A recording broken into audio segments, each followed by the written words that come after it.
What's up, Top 10 fam? Hope you're having an awesome day. I'm your host Ayman Hassan and welcome back to another video. Now, lighthouses are the beacons of light in the darkness that have saved countless vessels throughout the years. Or at least that's what boys on Tinder say about me after we match. No, I'm kidding, they don't say that. And I'm not on Tinder either.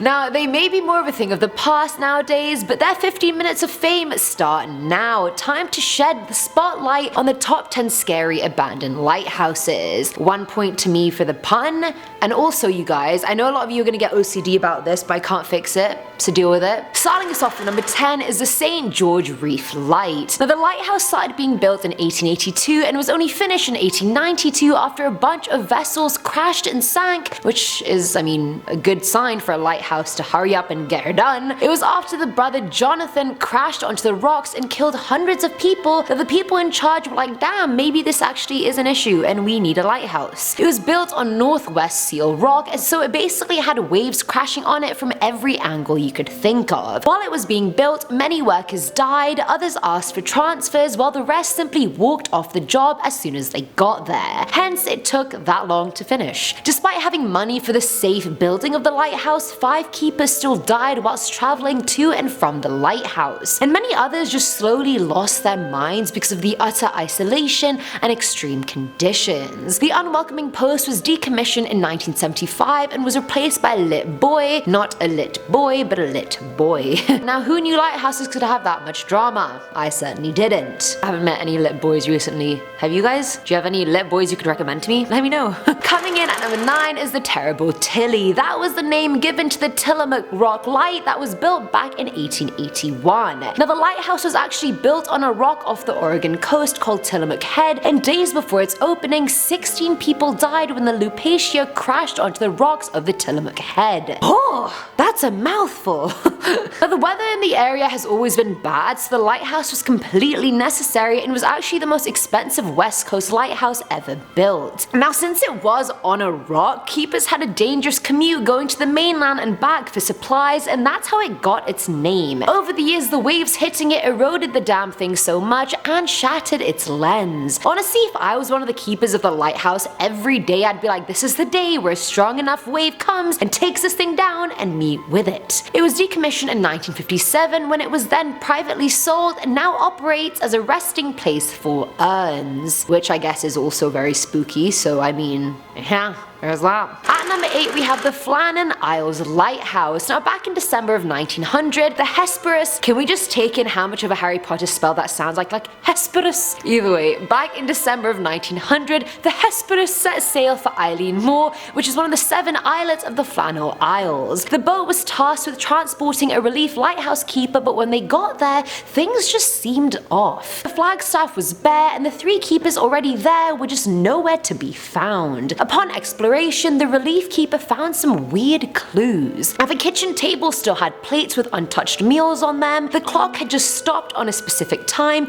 and one of the chairs had been overturned. 2 of the 3 coats of the keepers were gone, which made no sense whatsoever. Like, why would one of the keepers leave without his jacket? Why would all 3 leave together when you weren't allowed to do that? That's like lighthouse keeping 101. The island was searched and nothing came up, but then the men took a look at the lighthouse logbook. It had entries saying severe winds, the likes of which I have never seen before in 20 years. One of the keepers had even been crying, and a few days later they wrote that they were all praying for the storm to go away. But again, there had been no reported storms in the area, so was it paranormal? Did it even happen? Something the keepers went to secure a crane off the edge of the island and ended up getting thrown into the water by the wind and dying. This could have easily been in like the creepiest unsolved mystery series, just FYI. I just didn't put it in there because I feel like everyone knows this case. The lighthouse ended up being automated in 1971, so it's been pretty much empty since then, because that's what automation means. Filling our number 7 slot is the lighthouse at Klein Curacao. Curacao, both pronunciations are apparently correct, so whichever one you guys want, I'm gonna say Curacao. Now, Klein Curacao is an uninhabited island off the coast of Curacao, so not only is the lighthouse abandoned, so is the whole island, so it's just all good really. These days it has a few fishermen's huts here and there, and the remains of the 22-meter lighthouse lighthouse and all the vessels it failed to save. So now I guess it's just surrounded by the skeletons of all its failures, and that, my friend, is a sad life. The wreckages make the place look a lot more haunted than it is. It was first built in 1850 and a hurricane in 1877 destroyed it, so it was then rebuilt more inland than before, because I don't know who said it was a good idea to build it on the southeastern tip of the island the first time, but okay, we'll just sweep it under the rug. Currently, it's solar powered and the LED emits 2 white flashes every 15 seconds to whoever may need the help. I don't know how much help that is, but yeah.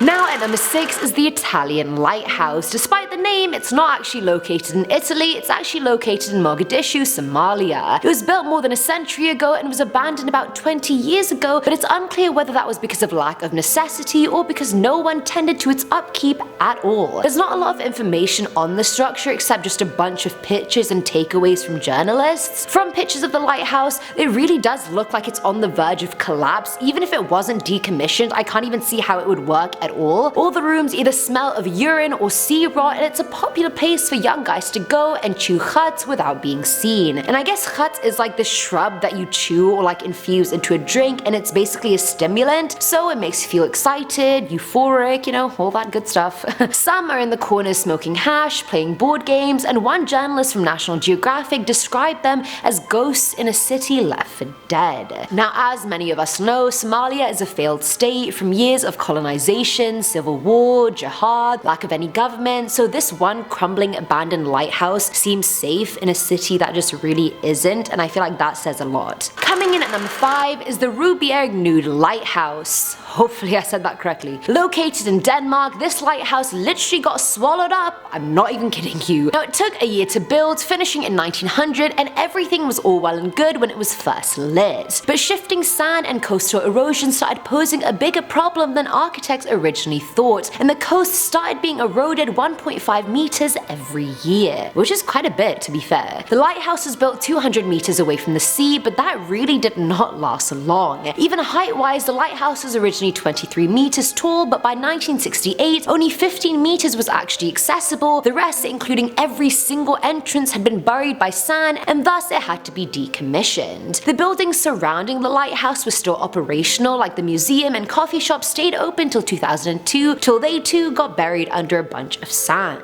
At number 4 is the Great Isaac K Lighthouse. All these lighthouses have such official names, like what is this? Built in 1859 on a small island in the Bahamas, the lighthouse used to be used to guide trade ships so they could dock their exports. You know, things like salt and rum, so that was important. Gotta get that on the mainland ASAP. Now, the island the lighthouse is on isn't even visible on Google Maps, so you can imagine how isolated this structure is and how little it's surrounded by. Locals share stories of hearing strange noises around the lighthouse during full moon nights and seeing the ghosts of a mother and her child. Apparently, they were shipwrecked on the island back at the end of the 19th century, and so locals call her the Grey Lady because apparently throughout history we've never been good at naming female ghosts, and clearly we'll never learn. Then another incident happened in 1969 where 2 lighthouse keepers just disappeared out of nowhere and were never seen again. Now, many theorize it had something to do with the fact that the Bermuda Triangle is nearby, whereas others assume they were just swept to sea by a hurricane. Who knows?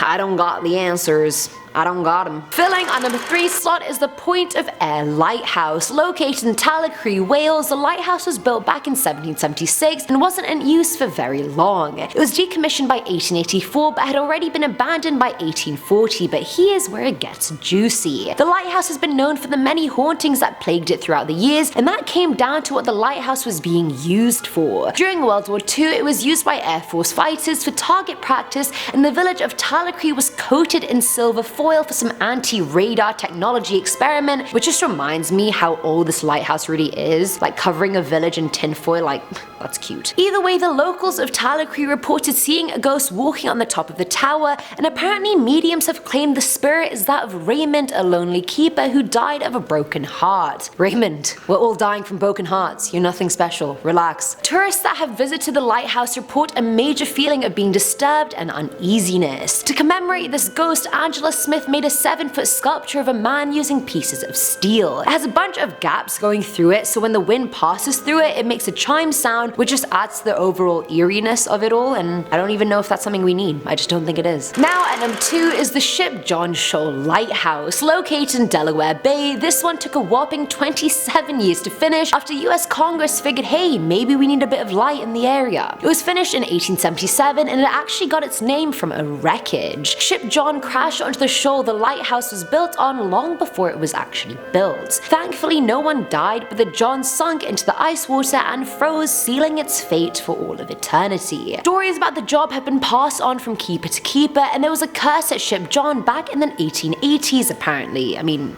can we confirm that? I don't really know. And now sickness left multiple keepers paralyzed or sick after staying there for extended periods of time. This continued for years before they realized it wasn't a curse at all, so it was confirmed. The lighthouse's red leaded paint was washing into the rainwater tanks and the keepers were drinking it. That paint was replaced by hot tar and thus the curse was lifted. The lighthouse became unmanned by 1973 and the Coast Guard declared it unnecessary a decade ago, so bye Felicia. See you never. And finally, at number 1 is Snake Island, also known as Ilha de Queimada Grande. But we're gonna just call it Snake Island before all the Brazilians come at me for my pronunciation because that was horrific. I'm sorry. I butchered it, I really did. Now 90 miles off the coast of Sao Paulo, from the name you can probably guess that the island is infested with 2,000 to 4,000 golden lancehead vipers, aka one of the deadliest snakes in the world. If bitten, the venom can kill a person in under an hour. So with that info, you're probably wondering if anyone was ever stupid enough to live on the island, and the answer is yes. Between 1909 and the 1920s, people did live on the island only to run its lighthouse. That's bloody commitment, like I would never. So get this, so usually these snakes hunt birds, but on the island there were no ground level prey, and so they would eat birds that would stop on the island during long flights. And since they couldn't be tracked, the snakes on the island evolved and their venom is 3 to 5 times stronger than other snakes. That means they can melt human flesh almost instantly. Apparently the last lighthouse keeper and his family were killed when a cadre of snakes came to his house through the windows and bit them all. Post that event, the lighthouse became automated because apparently writing the previous keeper was killed by snakes just didn't do that well on Craigslist when advertising for a new one. I said what I said. And that's it for today's video, guys. Who knew there was that much to know about lighthouses? Is that the plural? I think it is. I clearly didn't know that. Let me know what you thought in the comments below, and as always, I'm your host Ayman Hassan, and I'll catch you in the next one. Bye!